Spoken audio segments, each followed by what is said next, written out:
Buenas tardes. A nombre del Tecnológico de Monterrey, reciban la más cordial bienvenida a la presentación del libro Leona Vicario y el misterio de las medallas de plata, evento que forma parte del programa cultural de la 30ª Feria Internacional del Libro Monterrey 2022.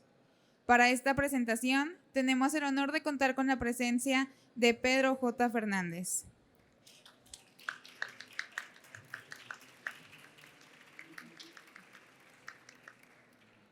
Pedro J. Fernández, de Delaware, 1986, es egresado de la Universidad Iberoamericana.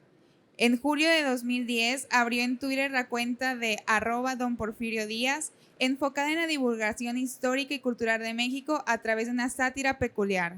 Además, sus textos sobre historia de México han sido publicados en periódicos y revistas de todo México. Ha publicado Los pecados de la familia Montejo, La última sombra del imperio, Iturbide, Morir de pie, y los bestsellers Había una vez, Mexicanas que hicieron historia y Yo, Díaz.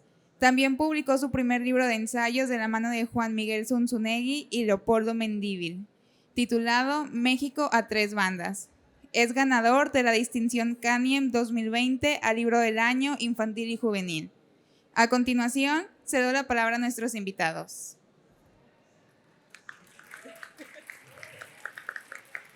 Pues hola a todos, muchas gracias por acompañarnos, estamos muy felices de estar aquí. Gracias a la FIL Monterrey por tenernos presentes y gracias a Alfaguara Infantil también por estar aquí, ¿no? Y estamos muy emocionados por presentarles por primera vez en una feria y qué mejor que hacer la Feria de Monterrey, Leona Vicario y el misterio de las medallas de plata con el gran Pedro J. Fernández. Gracias, muchas gracias por venir. Estoy muy feliz porque es la primera vez que ya se presenta formalmente este libro, esta novedad, que además es mi primera novela infantil y juvenil. Al final sí me atreví. Y estoy muy feliz de volver a Monterrey después de 3 años. Pero aquí estamos, aquí seguimos escribiendo, tenemos muchos proyectos y vamos a tener aquí una charla entre Amanda, que es mi editora, que me sufre todos los días con mis textos, y pues yo que escribí el libro, pero bueno. No, sí. Y también gracias por acompañarnos porque creo que es la primera vez que podemos platicar Pedro y yo de la trilogía de mexicanos que hicieron historia completa. Así que estamos básicamente celebrando al doble y tenemos muchísimo que platicar con ustedes. Así que, bueno, empecemos, Pedro. Primero cuéntanos, creo que es importante que sepamos quién es Leona Vicario, ¿no? Porque quienes han leído Mexicanos que hicieron historia habrán mirado un poco de su biografía, pero aquí la descubrimos y la conocemos más a fondo, que es un personaje que tal vez no conozcamos todos y que al menos yo aprendí un montón de Leona. Así que cuéntanos quién fue Leona Vicario como figura histórica. Bueno, Leona Vicario es nada más y nada menos que la madre de la patria, la primera periodista mexicana, y justo yo la descubrí, porque la verdad es que a mí no me la enseñaron en la escuela y yo creo que a muchos de ustedes tampoco. Y yo la descubrí un día que era un 15 de septiembre y algún presidente en los años 90, no me pregunten quién, no tengo tanta memoria y me duele en el acta de nacimiento. Pero dijo viva Leona Vicario y yo me acuerdo que me volteé con mis papás y le dije quién es Leona Vicario y primero me regañaron y luego me mandaron a esta enorme enciclopedia que teníamos ahí en el librero, que le soplaba si le salía polvo, y yo creo que todavía ahora guardo más polvo. Y leyendo su historia dije, ¿y por qué no me presentaron a este personaje? O sea, Leona Vicario es espía, es periodista, Leona Vicario está ahí toda la guerra de independencia, o sea, Leona Vicario tiene realmente una vida de aventura y por eso evidentemente acabó siendo una novela de aventuras, pero o sea, es impresionante el legado que tiene y el peso que tiene en la historia, y que no la conozcamos es muy triste. Entonces, pues justamente la novela empieza en 1810, cuando empieza la independencia, y termina en 1821, cuando termina la independencia. Entonces sí abarca los 11 años de la guerra, y a partir de esos 11 años vamos a conocer a... Lo que quería con este libro también era que conociéramos a Leona, pero en su edad correcta, porque luego pasa y Me pasó cuando abrí la enciclopedia. Cuando abrí la enciclopedia te ponen a una matrona que tiene casi 50 años, que ya es un poco regordeta. O sea, es una Leona Vicario que se parece más a Josefa que a Leona físicamente, pero claro, ese retrato se hizo muchos años después de que terminó la Guerra de Independencia. Entonces luego cuando quieren retratar a esa Leona en algún tema de ficción, termina siendo una señora.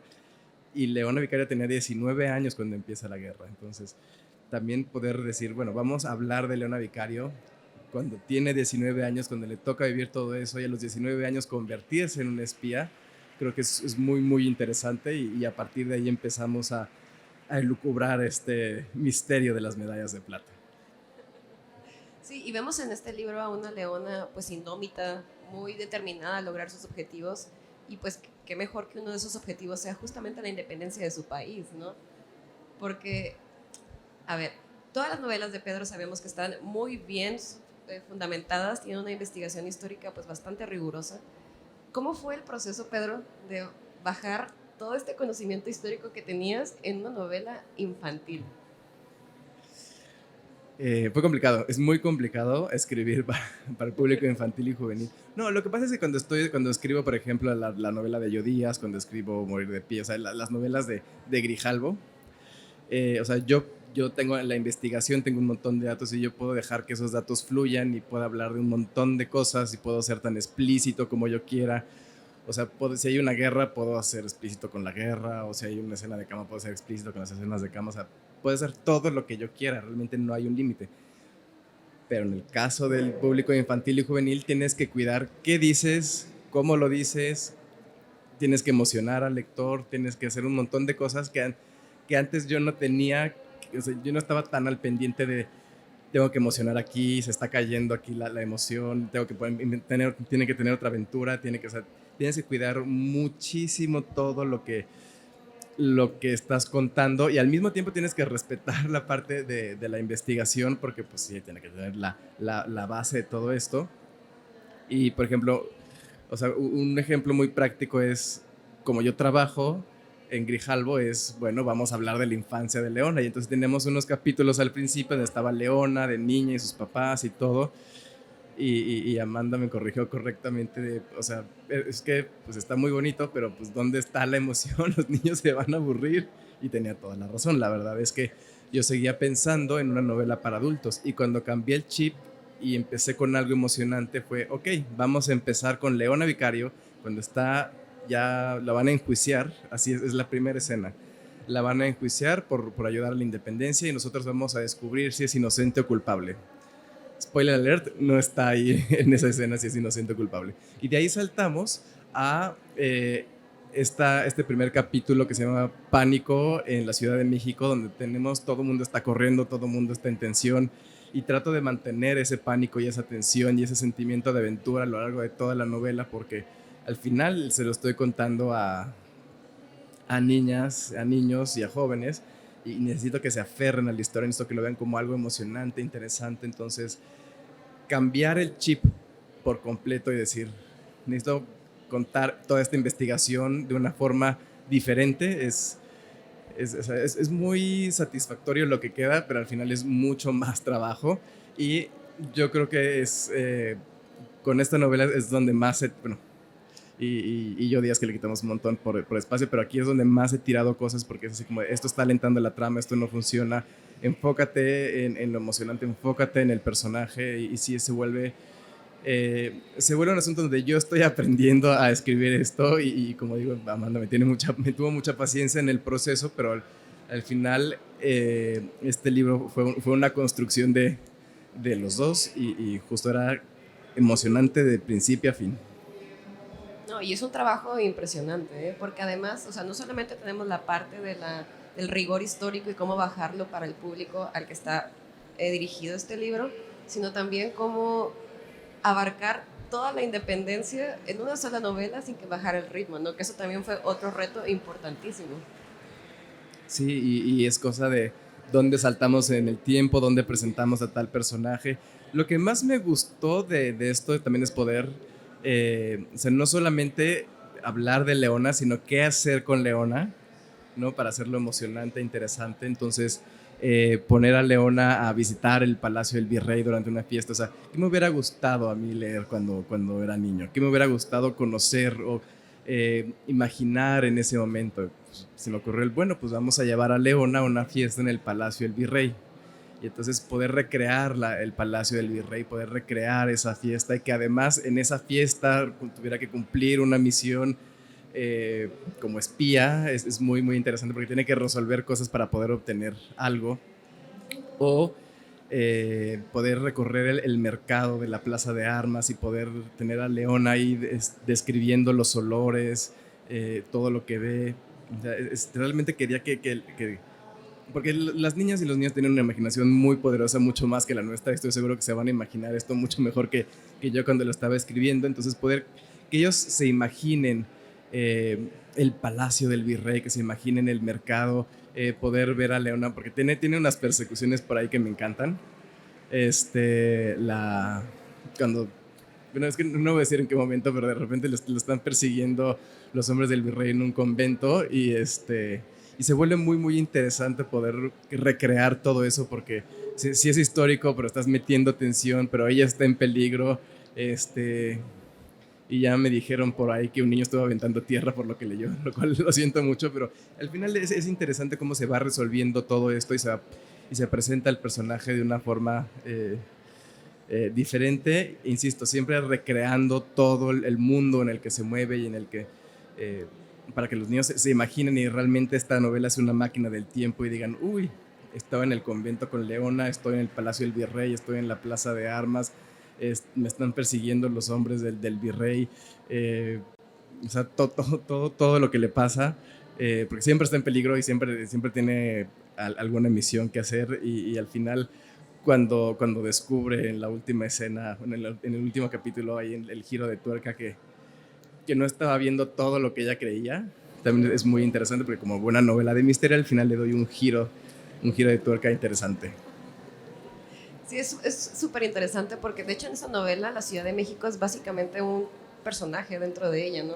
Porque nos metemos hasta las entrañas de la capital en todas las aventuras que está pasando Leona y aprendemos muchísimo de la Ciudad de México, que si no son de allá, o sea, creo que podemos imaginarnos incluso cómo era la Ciudad de México en esas épocas. O sea, todo el tema del Zócalo y del Palacio de Minería, la verdad es que es increíble.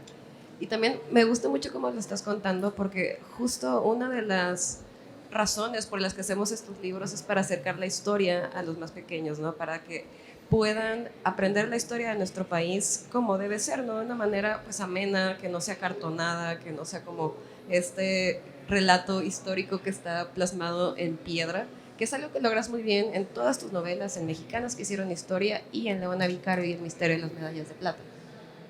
Sí, es que a mí me emociona mucho la historia, la verdad es que yo crecí viendo telenovelas históricas. Mis abuelos me sentaban a ver La Antorcha Encendida y Cena de Gloria y no sé por qué acabé viendo El Carruaje también.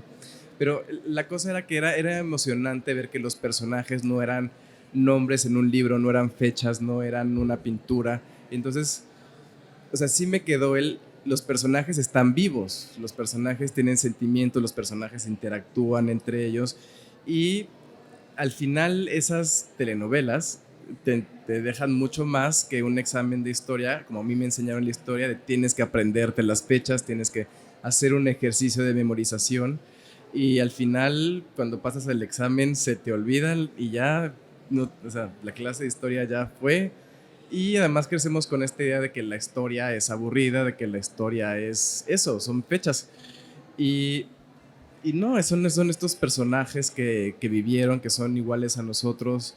Entonces, me encantaría que los pequeños lectores que se acerquen a este libro digan, igual Leona es como yo, Leona o sea, es divertida, pero también le gusta leer, pero también le gusta hacer esto y le gusta lo otro, pero también tiene una opinión propia muy definida. O sea, Leona es muchas cosas y me gustaría que se reflejaran en el personaje de Leona y que no vieran tanto las fechas. Sí hay fechas porque pues evidentemente es una novela histórica, pero pues al final no es lo importante, ¿no? Porque al final ni siquiera los historiadores se saben las fechas. Yo me acuerdo que cuando estaba empezando a escribir mi primer libro, Los pecados de la familia Montejo, y fui a hablar con un historiador y me acuerdo que una de las preguntas que le hice fue, ¿cómo le hacen para aprenderse tantas fechas?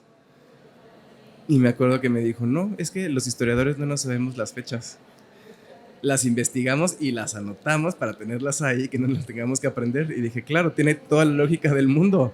¿Por qué los niños están aprendiendo fechas? Entonces no es una clase de historia, es una clase de memorización. Entonces no aprendemos historia, aprendemos a memorizar números. Y yo quiero que esto sea una... Quien se quiera acercar para entretenerse lo puede hacer, quien se quiera acercar para aprender de Leona Vicario también lo va a hacer. De todas maneras, quien no la conozca y se acerca al libro, al final se va a quedar con este gran personaje que es mi pequeña Indiana Jones. Creo que es la mejor manera para describirlo. Porque qué importante es que veamos a nuestros personajes históricos como lo que fueron, ¿no? Personas con luces y con oscuridades que tuvieron puntos medios y que hay algunos que tal vez inclinan un poco más hacia un lado de la balanza, pero no todos fueron ni totalmente buenos ni totalmente malos, ¿no?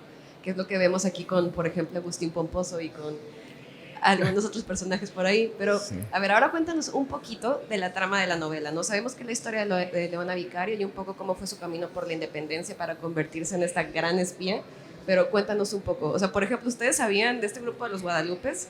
Que eran un grupo secreto en la independencia que fue real. Cuéntanos de esto. Bueno, primero la trama de la novela. La trama de la novela empieza, como dije, en 1810, cuando Miguel Hidalgo con sus tropas gana la batalla en el cerro, en el Monte de las Cruces, es el Cerro de las Campanas, pero esa es otra historia, en el Monte de las Cruces, y hay pánico en la ciudad. Es justamente el pánico del primer capítulo, porque no saben si las tropas van a entrar a la capital o no van a entrar. La gente viene de escuchar historias como la Alhóndiga de Granaditas, donde mataron a todos los que estaban en la Alhóndiga, entonces no saben qué va a pasar. Y a partir de ahí se detona esta idea de, pues Leona sí está a favor de la independencia, gente de su familia sí o no. Podemos escuchar un montón de opiniones, entre ellas la de su tío Agustín Pomposo. Sí, siempre que digo Agustín Pomposo digo que no se ríen, pero siempre se ríen. ¿Ven? Sí, se llama así. Pues se llama así. Un día se me va a aparecer en la noche el señor. Y entonces Agustín Pomposo, que es el tío de Leona, que vive en la casa de al lado, porque Leona, siendo muy independiente, decidió que iba a vivir sola en su propia casa, que es algo muy raro en la Nueva España, porque las mujeres solteras estaban a cargo de un hombre en su familia. Entonces pues ella vive sola y está tratando de ocultar todo mientras pues ven qué va a pasar. Y a partir de ahí empezamos a conocer a estos diferentes personajes y poquito después, cuando Leona va al mercado, porque les digo que me gusta que Leona recorra la Nueva España para que veamos y sintamos y escuchemos todo lo que está pasando en la ciudad, de repente una mujer le entrega una medalla de plata que es así como de, ¿y esta medalla qué? De un lado tiene la Virgen de Guadalupe y del otro lado tiene la fachada de la profesa. Y a partir de ahí Leona descubre a los Guadalupes, que es un grupo secreto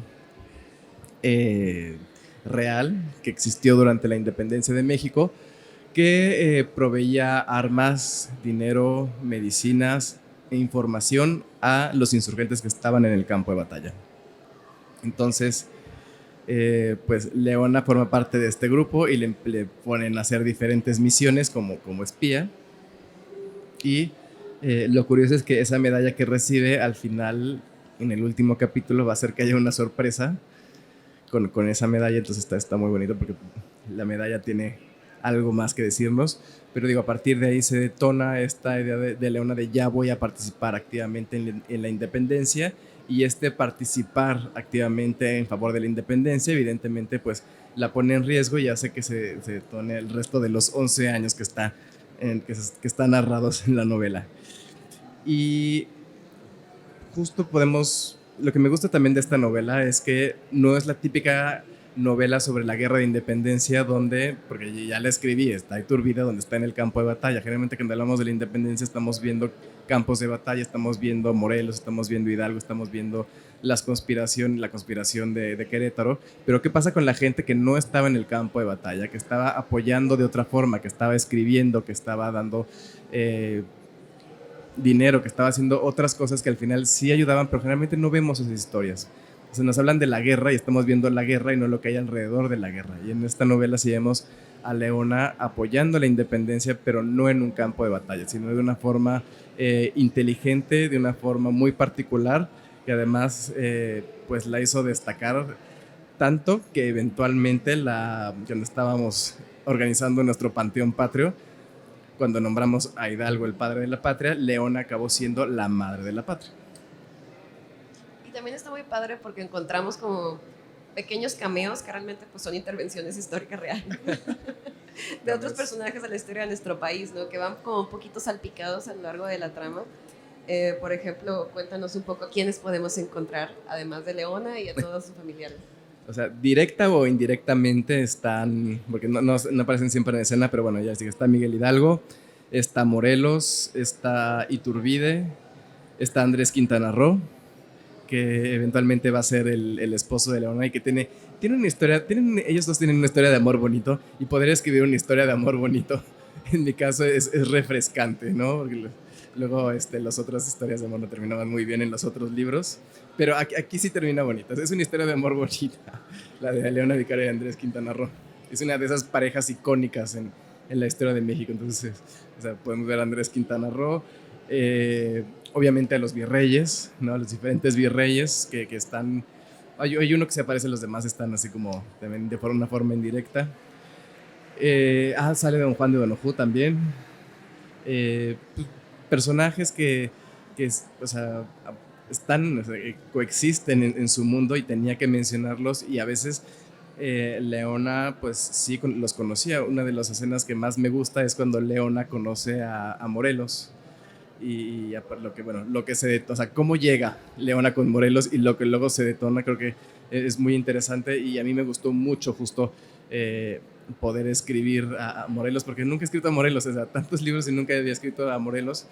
Entonces, poder tener a un Morelos que hable con Leona y que puedan hacer un intercambio de ideas mientras Morelos no me acuerdo si está a punto de escribir o ya acaba de escribir los sentimientos de la nación, es muy, muy interesante porque o sea, no es el Morelos en el campo de batalla, es el Morelos que tiene estas ideas diferentes, que va a compartir esas ideas diferentes con Leona, que también tiene ideas diferentes. Sí, también encontramos como un poco en cameo a la Güera Rodríguez cuando está también. Leona en el Palacio del Virrey, que es algo que también me gusta muchísimo, ¿no? Porque encontramos a estas mujeres que tal vez conocimos a través de los libros mexicanos que hicieron historia, que son estos personajes femeninos súper potentes, súper empoderados y súper independientes, que de alguna manera u otra siempre han estado ahí, pero pues que han sido pasados de largos por la historia, ¿no? Y que en Leona se retoman pues en ella misma y en otros personajes que aparecen en la novela. Sí, y justo porque la Güera Rodríguez también es parte de este grupo, pero es muy interesante cómo aparece y también pues el papel que juega la Güera dentro de este grupo, pero sí se me ha olvidado la Güera. Hay varios personajes por ahí, es que ahorita digo no me acuerdo de todos porque luego traigo el último libro que estoy escribiendo y no el que estoy presentando, pero sí o sea, intenté que estuvieran presentes estos personajes a lo largo de toda la novela, precisamente para que, por un lado, si no conocíamos esos personajes, tengamos la curiosidad de ir a buscar quiénes son, o por el otro lado también, si conocemos quiénes son, podamos sentirnos un poco en confianza de, ya sé quién es, ya sé por dónde va, ya sé qué hizo. Y entonces también podemos sentirnos un poco más seguros de... Sí, es un tema que aunque estoy aprendiendo, sí hay cosas que sí sé y que pues puedo conectar con mi yo de la infancia donde me estaban hablando de Morelos, por poner. Sí, entramos como en un ambiente muy familiar en el que los personajes son personajes históricos, pero para este punto los conocemos también, que son como, pues no sé, parte ya de nosotros, ¿no? Que es algo que también me gusta muchísimo. Y además de pintar una gran escena de cómo era la vida en la Ciudad de México en esas épocas, pues también aprendemos cómo era su cotidianidad, ¿no? Porque tenemos toda la dinámica familiar de Leona, con Matea, por ejemplo, que Matea es un personaje que a mí me encanta. Si quieres, cuéntanos un poquito de Matea antes de mi siguiente pregunta. De Matea. Matea es la cómplice de Leona, por llamarla. Es una criada que vive en casa de Leona, que se da cuenta que Leona anda en sus tejes y manejes con los Guadalupes, y entonces es como de, bueno, no sé qué está pasando, pero te voy a ayudar para que no te pase nada. Entonces se convierte en una especie de nana y cómplice, porque al final, pues sí, eventualmente pues forma parte de estas aventuras.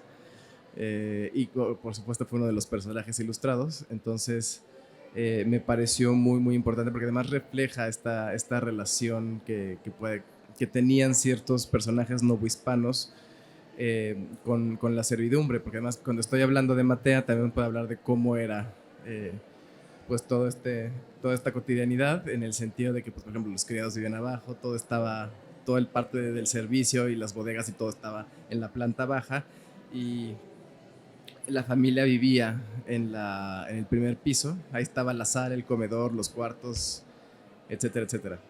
Entonces, o sea, poder también ver cómo Leona cambia de casa en casa, porque están las dos casas juntas, también es muy interesante, porque a veces quiere estar sola y se va a su casa con Matea, y a veces necesita sacarle algo al tío para los Guadalupes, y entonces tiene que ir a casa de su tío con su primo y con su otro tío Fernando. O sea, y todo esto, o sea, al final es cómo se relaciona también Leona con toda esta familia, que aunque todos tienen opiniones diferentes sobre la independencia, al final algo que me gusta de la novela es que subsiste ese sentimiento de familia, a pesar de la guerra de independencia, a pesar de las opiniones encontradas, hay un sentimiento de familia muy fuerte a lo largo de la novela hasta el mero final, y eso es algo que sí quería mostrar, porque siempre nos dicen que sí, o sea, en la guerra de independencia pues sí, había hermanos contra hermanos y había muchas familias encontradas, pero también había familias que a pesar de todo esto se mantenían unidas, a pesar de las diferencias de opiniones. Entonces también es importante contar eso, y este caso es un ejemplo perfecto donde la familia es un tema que toma una importancia vital porque termina siendo parte de la trama, y nos enseña justo eso, ¿no? Independientemente de la guerra y de todo eso, al final la familia se mantiene ahí porque hay un sentimiento. Y otra cosa que quiero recalcar de esta novela es que nos da un vistazo muy bueno de cómo eran los diferentes esfuerzos independentistas, o sea, porque no todos estaban en la línea de frente, ¿no? Por ejemplo, los arrieros que están ayudando a los espías a escapar, o a las personas que están hospedando a Leona cuando ella está escapando de la capital. Sí, o sea, Leona también tiene diferentes pues, ayudas a lo largo del libro, entonces poder ver justo esos personajes que sí participaban en la independencia, insisto, no dentro del campo de batalla, cómo hacían llegar esta información, estas medicinas, todo esto a los insurgentes. Eran los arrieros que arriesgaban la vida en los caminos, porque al final, pues durante la guerra los caminos no eran lo más seguro, y había hombres, soldados realistas, virreinales, pues, soldados realistas, que pues estaban a la casa de todos estos personajes, porque pues al final necesitaban saber cómo la información, cómo el dinero, cómo todo eso iba a manos de los insurgentes, y justamente querían cortar esas provisiones. Entonces, pues sí, si a un arriero lo agarraban en el camino llevándole dinero a los insurgentes, pues obviamente no le iba a ir muy bien. O sea, o te podían fusilar o te podían mandar a arrestar. En el caso de las mujeres las mandaban a un convento, pero como le pasó a Josefa. Entonces, ver también que hay consecuencias. En esta novela vemos muchas esas consecuencias, tanto en Leona como en otros personajes, de qué pasa cuando arriesgas la vida o arriesgas tu bienestar, tu seguridad para ayudar a los insurgentes, y cómo, pues sí, el otro bando reacciona así como, ok, pero pues al final estás rompiendo la ley, estás rompiendo el orden establecido en el mundo novohispano, y eso tiene consecuencias, y muchos de estos personajes tienen que pagar diferentes consecuencias a lo largo del libro. Entonces, Leona no está segura en ningún momento, y eso lo va a aprender de una forma que creo que no le va a gustar. Bueno, no le gustó dentro de la novela. Sí, ya nos has contado un poco por qué Leona Vicario fue uno de los personajes que más te ha llamado la atención de la historia de nuestro país. Uno de muchos, ¿eh? Porque fue espía, porque fue periodista, porque fue madre. Cuéntanos la historia de Leona y Genoveva, que también es una historia increíble. Sí, no, estaba cuando Leona va a dar a luz a su primera hija, y la estaban persiguiendo los soldados del virrey, pues se tiene que refugiar en una cueva y da luz en una cueva. Entonces, o sea, de por sí era un siglo con una mortandad enorme en una cuestión de maternidad. O sea, en esas situaciones de tensión, insalubres, o sea, que Leona haya dado a luz a Genoveva en una cueva, pues sí, era altamente riesgoso por lo que estaba haciendo, además de que tenía los hombres del virrey encima que pueden entrar en cualquier momento, los soldados. Entonces, sí, es una situación bien complicada, pero pues son las aventuras que vive Leona, que vivió Leona a lo largo de su vida. Sí, y que nos dan un poco más evidencia si las necesitábamos de lo fuerte que era Leona como mujer y lo decidida y lo convencida que estaba de que Nueva España tenía que independizarse, ¿no? Porque no es cualquier cosa. Porque tiene a su hija después de una larga huida y una peligrosa tiempo de huida de los soldados. Así que, o sea, Leona fue una guerrera de principio a fin y creo que es muy importante que la conozcamos. Y un poco yéndonos en esta línea, sé que es una pregunta que te hacemos mucho, pero me toca hacértela. ¿Qué otro personaje te gustaría ilustrar, o sea, ilustrar en el sentido de comunicar para un público infantil juvenil, ¿no? ¿Qué otro personaje crees que valga muchísimo la pena, de entre muchos seguramente, que llegue a las manos de un público joven? Ay, no sé. Es que luego quiero empezar a escribirlos en infantil y juvenil y luego se me van por otro camino. El libro de La Malinche originalmente iba a ser infantil y juvenil y al final La Malinche agarró su propio camino porque ella tenía muchas cosas que decir y luego los personajes luego no le hacen caso al autor. Entonces, en ese caso, pues acabó Leona en el sello de al lado. Digo, de Malinche. Y Leona acabó siendo el de infantil y juvenil. Pero hay varios personajes de los libros de mexicanas, porque creo que tienen que salir de los libros de mexicanas. Margarita Maza también salió, la novela de Margarita Maza también salió del libro de mexicanas. Y sí, últimamente todos mis libros son derivados de los libros de mexicanas. Y el que sigue, la novela que sigue también, sale de ahí. Híjoles, no sé. Yo creo que podría hablar de alguna mujer en la revolución. Creo que la revolución es algo que de por sí no toco mucho, pero podría hablar de una mujer en la revolución, justo para darle un giro al asunto, pero tendría que revisar los libros de mexicanas, a ver quién puede ser otra novela de aventuras así como Leona Vicario. Pues ya te dejamos tarea. Vamos a pasar ahora a las preguntas del público, porque creo que si no se nos va a ir la plática durante mucho tiempo. Así que si tienen preguntas, por favor levanten la mano y aquí hay una pregunta ya, les van a pasar el micrófono.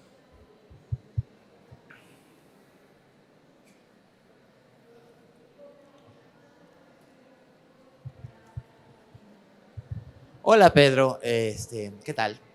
Ahora que mencionabas mujeres en la revolución, no sé qué tal te suene Carmen Cerdán, que creo que se presta para historias de aventuras, o en un momento dado también quizás del otro lado del espejo, pero no sé si funcionara para adolescentes y para niños y adolescentes, Carmen Romero Rubio, que era finalmente pues la esposa del presidente Díaz, ¿no? Entonces es un personaje que tú conoces muy bien, pero digo, las posibilidades son infinitas. A mí nunca se me hubiera ocurrido ver a Leona como una heroína de aventuras, si bien lo fue. Pero lo que quería decir es que es notable que es un libro que impulsa la lectura. Creo que te conté, tengo una sobrina de 14 años que está enganchada a las pantallas. No lo considero malo, la tecnología siempre tendría que ser positiva, pero estar enganchado a las pantallas todo el tiempo tampoco lo considero como algo, quizás es una cuestión transgeneracional, pero en un viaje que tuvo que hacer por carretera donde no tenían contacto con datos al aire, yo le había regalado el libro y me había puesto una cara tremenda, y sin embargo cuando terminó de leerlo quiso más. Entonces creo que es importante, creo que es uno de estos libros que son como llave para abrir puerta, para llamar a más gente. Y creo que Pedro tiene el don de poder hacerse leer por cualquier tipo de público. Eso era lo que quería decir. Gracias. Sí, bueno, la de Carmen Romero Rubio siento que sí la quiero hacer para adultos porque hay temas que quiero abordar directamente con Porfirio Díaz que no son tan infantiles. Eh, pero o sea, a lo mejor no Carmen Cerdán, pero los hermanos Cerdán todos sí sería una buena novela infantil juvenil. Sí, gracias. Hola, don Pedro, buenas tardes. Hola. Oiga, yo le quiero hacer una pregunta. Yo tengo una hija de 12 años, ya por cumplir 13, y ¿para qué edades es este libro? ¿Y qué tanto les va a enseñar como verdad? Porque pues ellos finalmente están siguiendo la historia ahorita. Yo le puedo decir que para mí Yo Díaz siempre fue un personaje súper importante, pero de niña nos mostraron otra cara de él. Entonces yo me quedé con esa historia y cuando llegó Yo Díaz a mi vida, me di cuenta de muchas otras cosas que no me contaron y que yo debería de admirar de él y que hasta la fecha, terminé ese libro llorando, me encantó ese libro.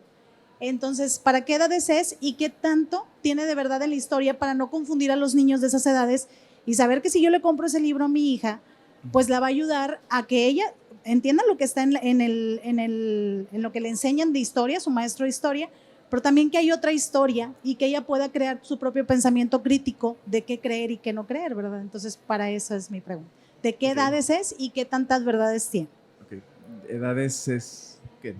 ¿9? ¿10? Sí, a partir de los 9, como hasta los 14 más o menos. Y de la parte de qué tanta verdad tiene, la verdad es que sí hay una investigación detrás para que todo sea lo más real posible. Yo digo que más bien dramatizo la investigación, pero cuando tengo que llenar algún hueco donde no había investigación, donde no puedo encontrar algo o donde se desconoce o hay muchas teorías, lo que hago es que lo lleno de una forma informada, es decir, lleno ese hueco con algo que es coherente con el contexto, que es coherente con el personaje, que al final el lector no sabe qué parte es de la investigación y qué parte tuve que rellenar yo, porque justo es esa parte donde todo tiene que ser coherente, pero yo diría que un 75%, 80%. Y el resto, insisto, es un llenar huecos de una forma informada. Siguiente pregunta. Hola, muchas Hola. gracias. Y tengo dos preguntas. Sí. Uno, ¿escribirías novelas históricas de otras partes del mundo? Y como segunda pregunta, ¿tienes algún periodo en la historia, ya sea del mundo o aquí de México, favorito? Sí, bueno, escribir novelas históricas de otras partes del mundo, pues sí me gustaría, pero ahorita creo que estoy muy enfocado en la parte de historia de México. Creo que todavía tengo mucho que contar por ahí. Entonces, aunque sí les escribiría, prefiero enfocarme más en la historia de México. Y periodo favorito de la historia de México, pues creo que ya todos saben que es el Porfiriato, precisamente por los contrastes que tiene y porque para mí Porfirio Díaz, nos caiga bien o nos caiga mal, es una figura importante en la historia de México, a la que todavía hay que rascarle mucho y con la que todavía tenemos que hacer las paces.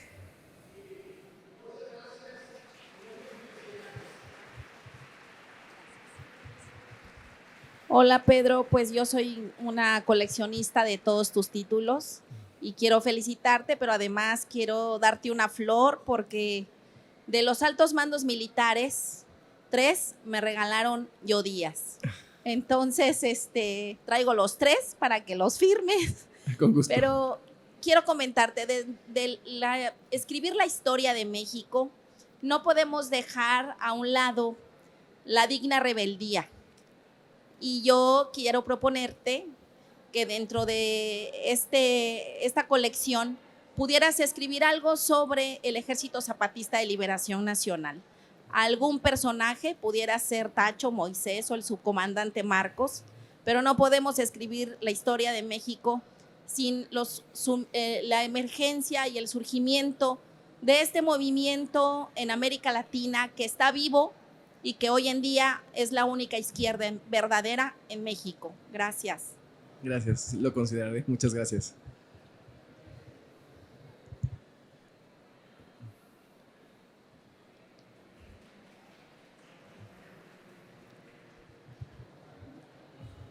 Gracias. Hola Pedro, qué gusto estar aquí escuchándote. Muchas felicidades por tus libros. Sabes, también soy muy fan. Me parece maravilloso la voz que has dado a las mujeres en su papel histórico. Creo que desde chiquitas hasta grandes, todas las mujeres es algo que reconocemos, empezar a escuchar esas historias.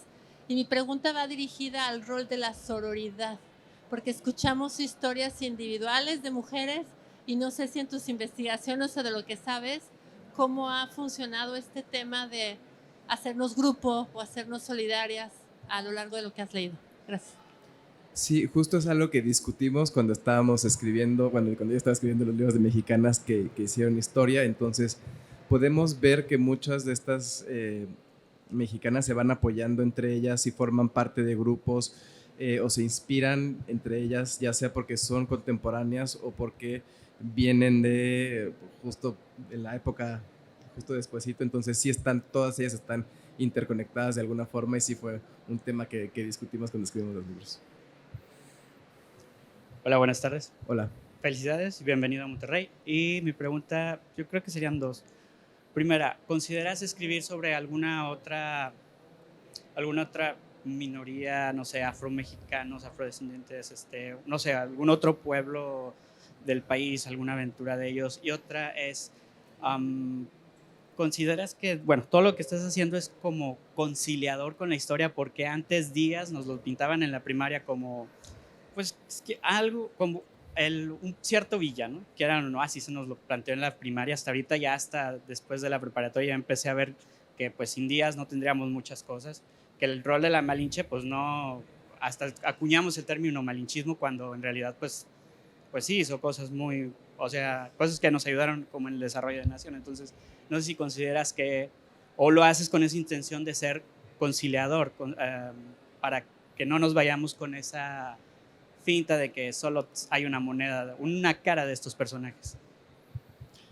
Sí, hemos discutido abordar otro tipo de comunidades. Me acuerdo cuando estábamos escribiendo, cuando yo estaba escribiendo Mexicanas, que hicieron historia, creo que fue el 2 o el 3, hablamos de la comunidad trans, por ejemplo. Entonces, sí hemos considerado, porque hay muchos personajes que están justo ahí perdidos, pero sí, es parte de lo que se ha considerado. Y de la segunda pregunta, pues la verdad es que a mí me gusta humanizar a los personajes. Yo quiero que los lectores los vean como seres de carne y hueso, que vean el chisme que hay en la historia. O sea, yo crecí leyendo Yo Claudio, crecí con los Reyes Malditos y con Sinué el Egipcio, donde son personajes humanos, son personajes que a veces te caen bien, a otras veces te relacionas con ellos, pero al final son personajes vivos que sienten y que piensan. Y yo quería justo retomar esa forma de escribir con los personajes de la historia de México. Entonces, pues a veces cometen errores, a veces nos caen bien, a veces nos caen mal, pero finalmente pues son humanos y hablar de su vida íntima y de su vida antes de la fama, de su infancia, de sus momentos vulnerables, me interesa más que los momentos públicos que todos nos sabemos. Entonces, pues quiero humanizar al final a todos estos personajes. Pasamos a la última pregunta. Sí. Ok, Pedro, hola, ¿qué tal? Buenas tardes. Mi pregunta va enfocada a esto que de mexicanas que hicieron historia. O sea, además del libro, también ya hay material audiovisual que he visto en YouTube, que me parece bastante interesante, sobre todo para los niños. Pero ¿qué tan viable es ahora con esta cuestión de Netflix y otras plataformas que un libro tuyo pudiera llevarse a las pantallas, ya sea Yo Díaz, Iturbide, no sé, cualquier otro material que tú has hecho? Digo, ya he escuchado un poquito acerca de lo que has hablado sobre este tema, pero ¿qué tan viable es que puedas llevar esta literatura que tú has creado a las pantallas, ya sea a través de series o de películas? Gracias. Y soy muy admiradora tuya. Gracias. Pues sí, ha habido varios proyectos a lo largo de los años. El tema siempre ha sido el presupuesto de hacer algo histórico, pero hemos llegado hasta tener un guión listo de uno de los libros biográficos, pero al final se caen los proyectos. Pero sí hay, como que sí ha habido interés, y espero que alguno de estos futuros intentos de adaptación cuaje para que podamos llevar. Yo quiero que, así como yo crecí con esas telenovelas y con esas series y con esas películas, que haya una generación que pueda crecer viendo lo mismo, porque claramente ya no van a ver el carruaje, ¿no? Pero igual pueden ver una adaptación de Querido Don Benito o de Yo Díaz. Muchas gracias a todos por acompañarnos. Bueno, última pregunta.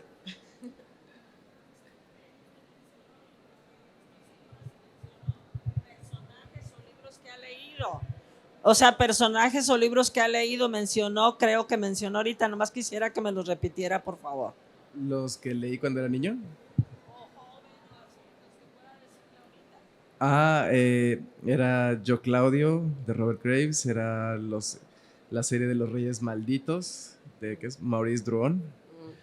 Gran serie. Sinué el Egipcio, ese sí se ve.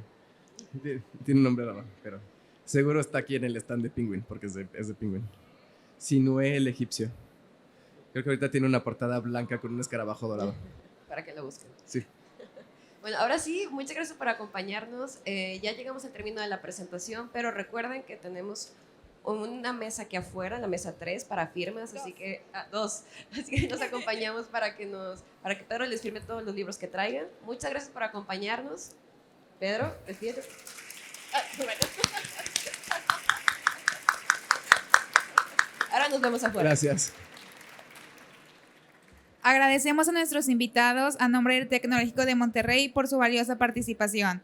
Gracias también a todos los asistentes por su presencia. Los invitamos a que continúen disfrutando los eventos del programa cultural de la 30ª Feria Internacional del Libro Monterrey,